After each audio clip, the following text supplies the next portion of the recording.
everyone working in that agency, nobody's name comes out except the top dog's name. That's the culture of that agency.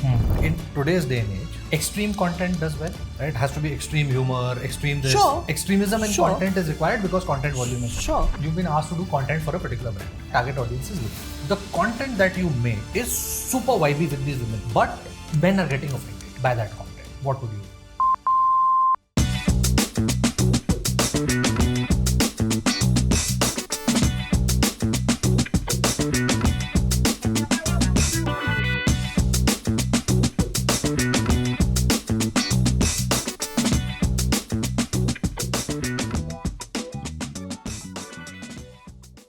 Ladies and gentlemen, Welcome to yet another episode of This Living Room. where we talk and drink Diet Coke. Coke Zero. No, Diet Coke. Diet Coke, Yeah. which is not spiked tonight. Nor sponsored. Not spiked or sponsored. Okay. One of our reels went massively viral. And I'll tell you the concept, very interesting concept. The concept is, what would you do if, where I ask Adi, what will you do if a situation happens? And he responds. Now, most of these responses I have never heard of. And similarly, he's never heard of. Right? So it's going to be fun. There might be a lot of disturbing things that come out in the podcast, but we'll see where it goes. Okay. Let's start. I'm going to start with Let's go. The first question. Aditya Sumaya, Sir. what would you do if Mindshare, a WPP entity, Or makes- somebody similar. Or only Mindshare. or someone similar of that stature, of the company of that stature, makes an offer to acquire 367? Ooh. Interesting. Should we put a number to it? I'm very bad with numbers. What kind of number would you think?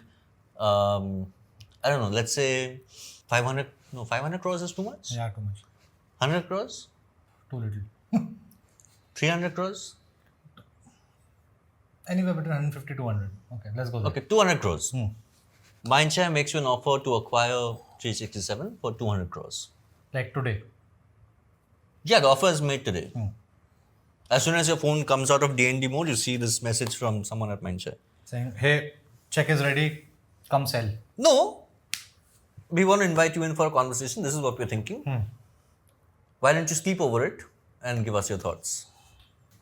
I will have that conversation and take the offer. You will have that conversation and table that offer. Take the offer. Take the offer. Yeah, Okay.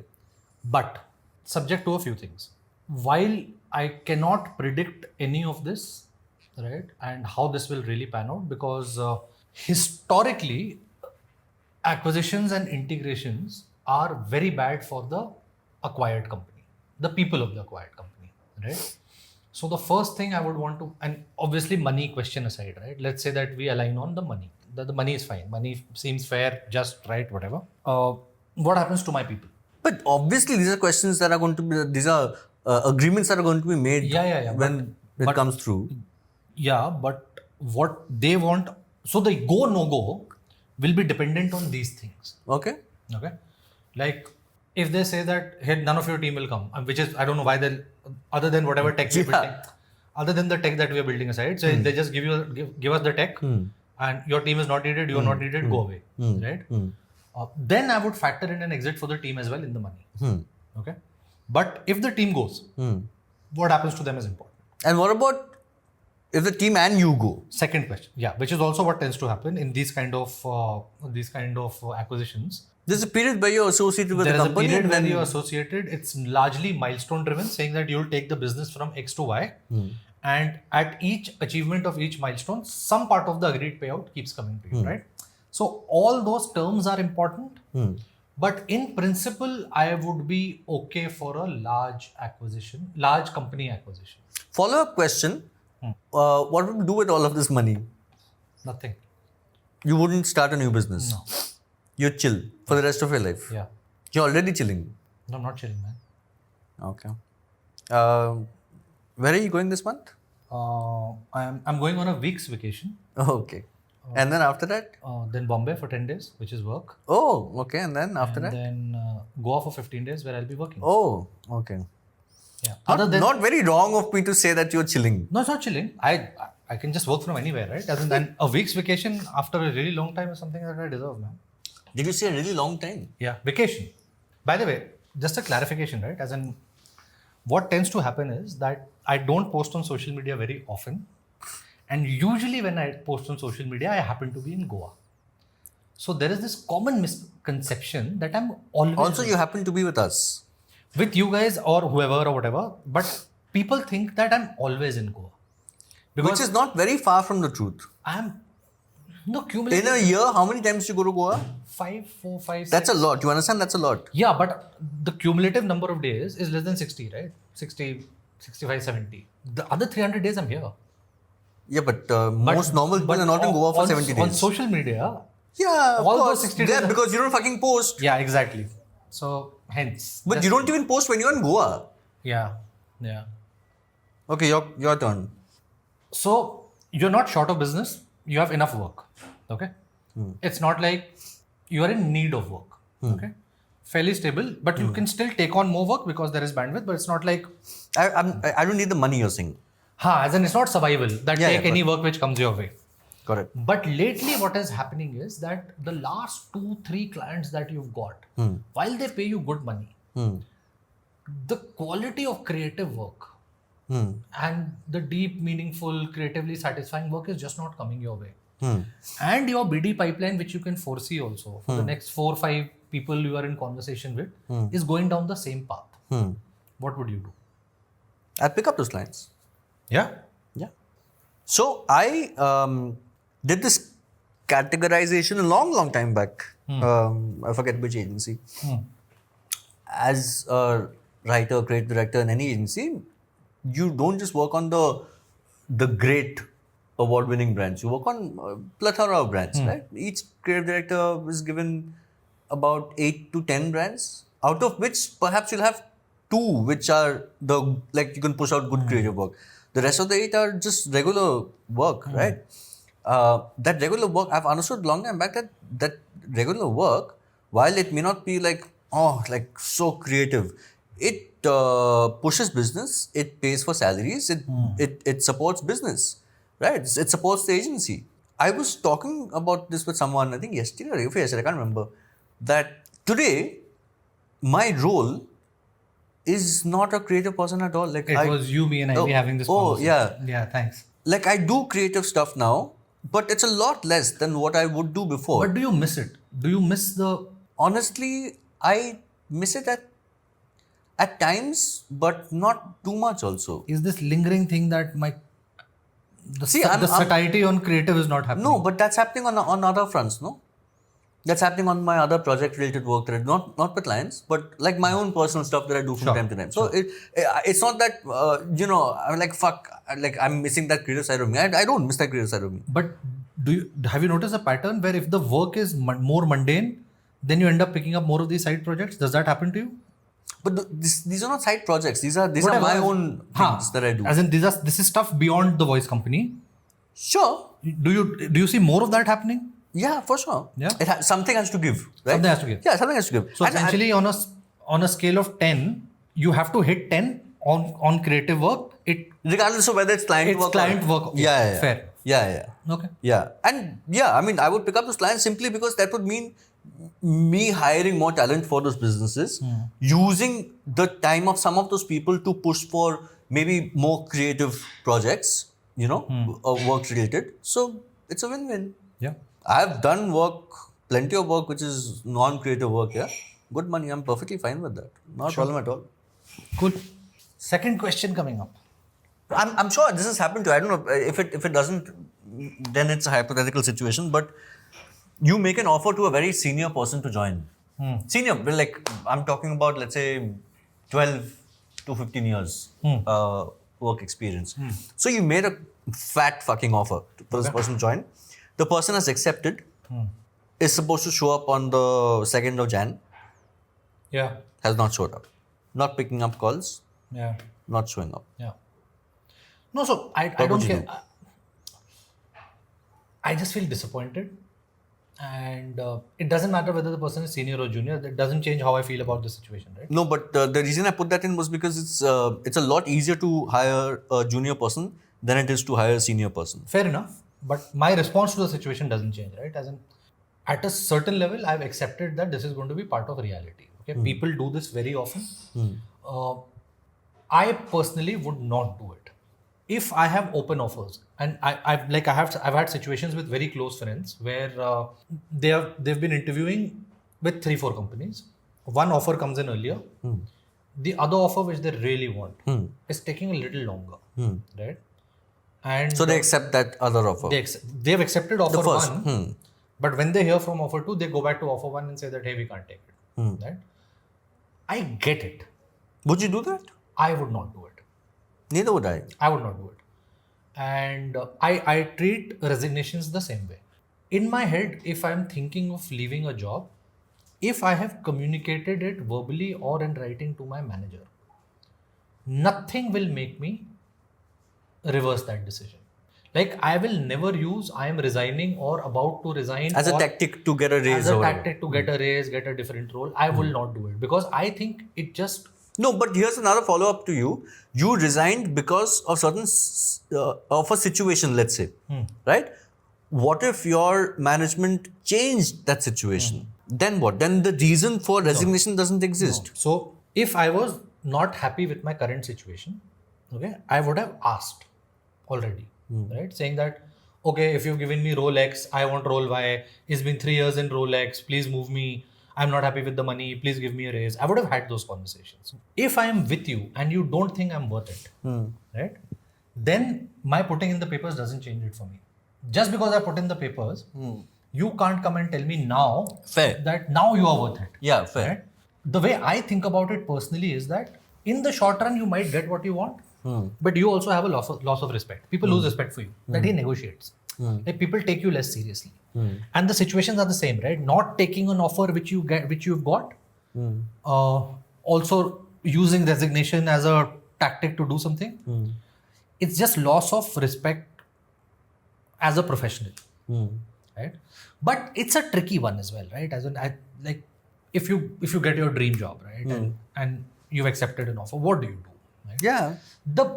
The best way of doing this is that the moment you know, you honestly communicate, right? And that also is not absolutely right, but don't hold on to it till the last day. That don't stop communicating. Like the moment you are clear, right? You tell the person saying, "Hey, listen, sorry, there were 4 things going on, and it is what it is. Can't do anything." So yeah, it's unfortunate, but Yeah, it happens. It happens quite it a lot. happens. Yeah. Yeah. Your turn or my turn? Who asked? You asked me this. So you've been asked to do content for a particular brand. Okay. The content that you make is meant for a target audience. Okay. Let's say that target audience is women. Okay. The target audience is women. The target audience is women. It's 25 to 34-year-old women. Okay. The content that you make is super vibey with these women, right? Like 8 out of 10 pieces of content is going viral. Okay. You're like killing it. But men are getting offended by that content. What would you do? I wouldn't do that content. My first instinct, as a human being, forget about me as an advertising person.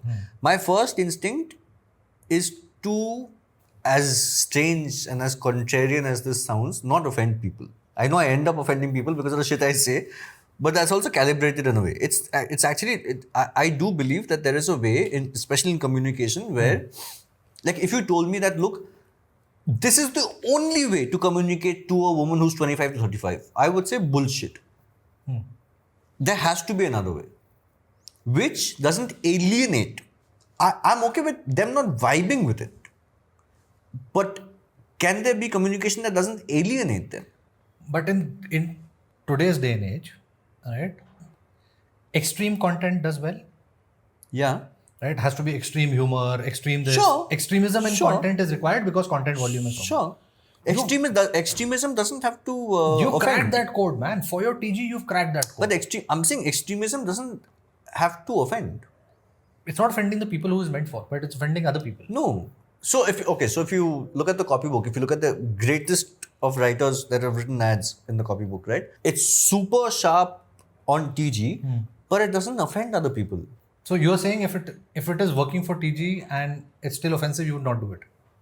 No, that's not what I'm saying. I'm saying that I'll find out a way where it will still work for TG as well as it is currently. The offensive content you would not do. But what if brand says that no, boss, this is working.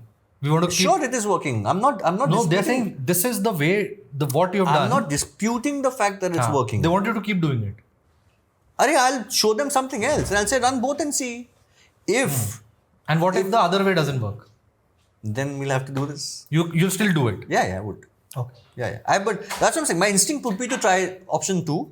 If option 2 fails, then it's option 1. Okay. So we are happy to offend non-TG people. Yeah. Just like, I mean, you're in the last, one of the podcasts, you had asked, would I advertise drinking, smoking, this or whatever? I said, yeah, for sure. As long as it's legal in the market that I'm working, I have no qualms about it. There's no morality here. Yeah. It's just a gut instinct where, you don't want to sort of alienate people. Yeah. That's all. That's all it is. Fair. My question. No, my question. Nah. Professional, personal. Your mother is a highly celebrated person in human resources, right? She's been there, she's done that, she's still doing it. You get a unique opportunity to collaborate with her, not as a son and a mother, but Agency 367 and her. Okay? In this very interesting project. I don't know what the project is, Could be something. but it's a very interesting project. The outcome of this project could be a very interesting outcome. What would you do? It would be my life's greatest honor. Yeah? Yeah. I think professionally, my mother is a powerhouse. Yeah. Right? Like just the quantity of brain cells in her head is abnormal. Okay. Plus, her wisdom and insight is crazy. As in, I've met a lot of people, but and being objective about her being my mother, she's on a different level. Okay. I would do it, but it will be the hardest project I ever take. Yeah. Hardest- No shit. Hardest project I ever take. Yeah. Yeah. But I would do it for sure. Do you think this would disturb things at home? No. No. Okay. So both of you all would be able to draw a line between. we chill like that. Okay, this is work. This Yeah, is we chill like us. that. Okay. Yeah. Okay. Yeah. But Complicated question, simple answer. Fair. no, but working with her, it's not going to be easy. The standards that she will set, yeah, very, very hard to kind of deliver. And I'm assuming she's client, I'm agency, hence the equation. I'll be like, oh, Jesus, like, that'll be tough. Yeah, but absolutely. It'll be interesting to see. Yeah. Okay, last question of the evening before we go out drinking. Yeah. Drinking. Oh, mine. There's a client that has come. Very interesting brand. Good large scale work. Right down your wheelhouse. Everything bang on, right? Money is on point. Exciting, intellectually stimulating work. All that is happening. They have a clause in the contract. And don't ask me why, but they do. Okay. A lot of clients do. As long as you are engaged with them, you cannot actively participate on or create content on social media. Personally at all. What would you do? Let me take you to 2010 or 11, I think. Not sure. Either 10 or 11. I won't name the agency, but if you're smart enough, you'll guess which agency I'm talking about. I went for an interview at this agency in Delhi. First giveaway. Not Gurgaon, Delhi. Okay. Interview was happening. They love my work. I have a great portfolio. I'm peaking at that time. Offer is made on the table. There's no HR or anything. It's senior position, offer is made on the table. Offer comes with a condition. So bear in mind, okay, so some context. At that point in my life, I was great at advertising, but I was also doing a bunch of other shit, like Longhand Awards, which was like an iconic award show that I had created, and there was a book that I was doing. So I was being talked about a lot in media. Offer comes on a table with a condition saying that my name cannot come out in press. In fact, not But how would you control that? why couldn't I If control somebody that? writes about you, then how do you control it? No, you will take a quotation from me, no? Oh, you will not actively. Yeah. Okay, got it. And this is not just for me. Everyone working in that agency, nobody's name comes out except the top dog's name. Fair. Okay, that's the culture of that agency. And everyone who works there agrees to this and works there. So I said, thank you very much. No. So understand, but what if it happens now? I will not do it. Why is social media so important? It's not about social media that's important. It's a question of person, work. No, but I should be in charge of. you are a personal brand, right? In some sense, as a founder of the agency. But person is a large part of that word. Okay, so I will dissect this. It's identity. If you go to Goa and you make reels about your trip to Goa, that is acceptable. Okay. But anything related to professional. Okay, let me just simplify this. You can't post on LinkedIn. Instagram is fine. But it's my viewpoint. Yeah. I am my own person, and then I'm everything else. Yeah. Right. So But there when is you're that linkage, right? As in, people want to work. see, I value freedom a lot. I value independence a lot. And anyone who tries to stifle that independence, I'm immediately like, there's not even a question. Like I'm not doing that. Okay. So it's a question of freedom and independence. Yeah, absolutely. It's not social media. It's just who the fuck are you to tell me whether I can be on LinkedIn or not? Yeah. I'm doing a whatever project with you or a retainership with you. I'm delivering on all counts. Who are you telling me I can't be on LinkedIn Okay. or Instagram or wherever? Okay. Freedom of choice. Yeah, Matters. freedom of choice, man. Why else are we in this business? Why are we independence Yeah. Cool. Understood. if we can't do this? Good. On that note, I think we've done with all the. Let's go drinking now. Yeah. Soon. Okay, thank you very much for watching. Thank you very much. You should come and drink with us sometime. Also, like, comment, share, subscribe, please. If you get enough likes, we'll invite you for drinks. Yeah. Or if you Okay, like bye. all our podcasts, we'll still invite you for drinks. Yeah, all the podcasts.